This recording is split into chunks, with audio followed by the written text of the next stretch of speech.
What if the friend you thought was imaginary was never imaginary at all? Our next Reddit user may have found out just how terrifying that can be. The first time I remember seeing him was when I was 4. I vividly remember my parents buying me a new bed because I had grown out of my old one. I remember being both happy and sad because I'd have to leave my old room and my toys behind. My favorite toy was my teddy bear. I couldn't sleep without him, so he came with me. The rest of my toys did not. When I moved into my new room, I started hearing strange noises. I would hear whispering and scratching at night. And every morning I would wake up to find claw marks in my bedding. I told my parents about it, but they said it was probably just me. They didn't believe me, I think because I couldn't explain what was making the noise. I was only 4. I remember hiding under my covers with my teddy bear, whispering for help. And then I saw him. Sitting on the end of my bed was a little boy around my age. He was skinny with long black hair. He wore pajamas just like me, only his were torn and dirty. I remember thinking, who is this kid? But before I could ask him anything, he vanished. From then on, I wasn't scared. I knew my new friend would protect me from whatever was making those scary noises. I named him Shadow. I don't know where I got that name from, but it just felt right. I would tell him everything. He became my confidant, my best friend. Over the years, our friendship deepened, and so did my fear. As I got older, I realized that I was the only person who could see him. I tried to show him to my parents, but whenever they entered my room, he hid. It was like he was ashamed of me or something. I could never understand why. Whenever I told my parents about Shadow, they would just shake their heads and tell me to stop making things up. It hurt. I wanted them to see that I wasn't crazy, that I did have a friend. He stopped coming around after I turned 12. I missed him a lot. I wondered where he went and what he was doing. I hoped we'd be reunited soon. Part of me always believed he'd come back. I just didn't know when. Then one day he did. I was 26 and living in my own apartment. One evening I heard some shuffling and whispering in my closet. At first I ignored it, thinking it was just the wind. But then I started hearing footsteps pacing back and forth. I was scared, so I decided to get some help. My boyfriend and I checked everywhere, but couldn't find anything or anyone. That's when I heard a voice say, "Leave." I screamed, and my boyfriend called 911. We waited for the police to arrive, but by the time they got there, everything was quiet. They couldn't hear anything, so they just left. I was so shaken up that I couldn't go back in my closet to get my clothes. I slept on the floor that night, curled up with my teddy bear. When I woke up the next morning, I noticed some scratches on the wall near the closet door. I didn't pay much attention to them at first. Then I realized that they looked like claws. That's when I saw him. Sitting on the edge of my bed was the same little boy I'd seen as a child. Only now he looked older. Maybe around 13 or 14. He was still wearing those same torn pajamas. His hair was even longer now, almost reaching his waist. And his eyes, oh God, his eyes were glowing red. I was too shocked to speak. I just stared at him in disbelief. He looked at me for a moment, then stood up and walked over to the scratches on the wall.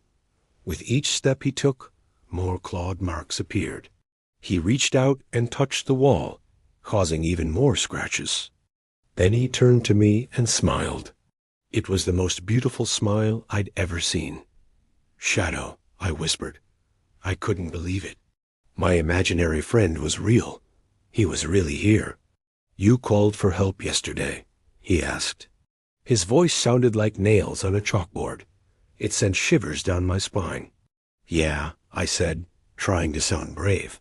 "But what are you doing here? How are you real?" He didn't answer. Instead, he walked over to my closet and disappeared inside. I was confused, but I didn't want to wait any longer to find out what he was doing. I opened the closet door and stepped inside. It was pitch black. I couldn't see a thing. Then I heard a voice say, "Get out." I screamed and stumbled backwards. That's when I saw it. A pair of glowing red eyes staring at me from the darkness. I ran out of the closet as fast as I could and slammed the door shut. I don't know what was in that closet, but it wasn't good. I could feel its eyes boring into me, waiting for me to make a move. I spent the next few days locked in my bedroom. I didn't want to come out. I was too scared of what I might find. I could hear scratching and whispering coming from the closet, but I ignored it.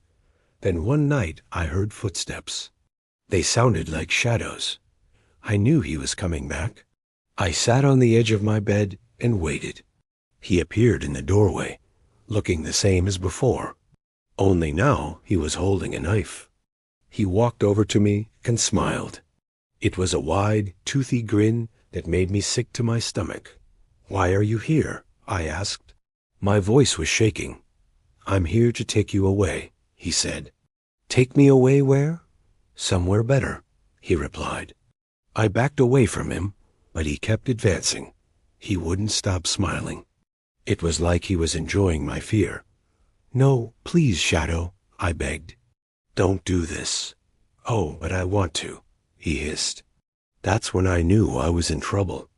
He lunged at me with the knife raised high above his head. I screamed and curled up in a ball, bracing for the worst. But it never came. I opened my eyes and saw the knife hovering inches above my face. Then I heard a voice say, "Stop." I looked up to see a man standing in the doorway. He was tall and muscular with short, spiky hair. He had a tattoo on his neck that looked like a snake. "Who are you?" Shadow asked. "I'm here to help her," the man replied. He reached out and grabbed me, pulling me away from Shadow. I looked back at him and saw a wild look on his face. It was like he couldn't believe what was happening. Then he vanished. I turned back to the man and asked, "What happened? What did you do?" "I don't know," he said. "I just told him to stop. I guess he listened." I nodded, still confused and scared. The man looked at me for a moment, then disappeared. I don't know where he went or who he was, but I do know that I'll never see Shadow again. I haven't seen him since that night, but sometimes I hear his voice whispering in my ear. I just hope he's not planning on coming back, because if he does, I won't be so lucky next time. The most terrifying part of this story is how similar it is to a well-known case of a missing boy that happened in Portugal in 2007. Just like our Reddit user, the boy claimed that he had an imaginary friend named Bruno. Bruno was a small, chubby boy who wore a blue jacket. Whenever the boy's parents confronted him about Bruno, he insisted that his friend was real. The parents were naturally skeptical, but they dismissed it as just another phase. However, things took a dark turn when the boy's body was found buried in a shallow grave near his home. The police investigation revealed that the boy had been tortured before being killed, but they never caught the killer. Some believe that the boy's imaginary friend may have actually been responsible for his death, but that's just a theory. What do you think really happened to this boy? Let us know in the comments below.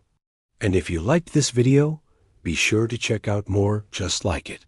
With that said, thanks for watching, and we'll catch you next time.